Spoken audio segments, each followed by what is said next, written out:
நாம் இன்றைக்கி எள்ளு சட்னி தான் பண்ண போகிறோம். சட்னி பண்ணுறதுக்கு அடுப்பில் பேன் வச்சு 1 கப் அளவுக்கு எள்ளு சேர்த்து நல்லா வறுத்து விட்டுடலாம். எள்ளு நல்லா வறுபட்டதும் அடுப்பு ஆஃப் பண்ணிவிட்டு வேறு ஒரு பிளேட்டில் மாற்றி ஆற வச்சிடலாம். அதே பேனில் ஒரு 2 ஸ்பூன் அளவுக்கு ஆயில் விட்டுக்கலாம்.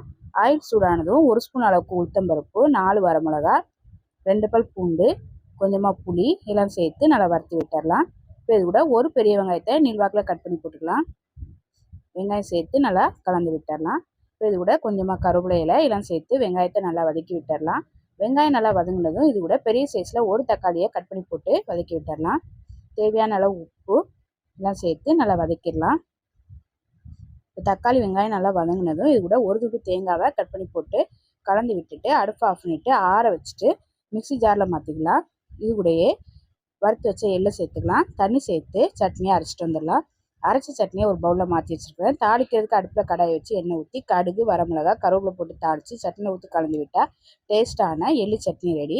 இந்த சட்னியை இட்லி, தோசையோடு வச்சு சாப்பிட்றதுக்கு ரொம்ப நல்லாயிருக்கும். ட்ரை பண்ணி பாருங்கள்.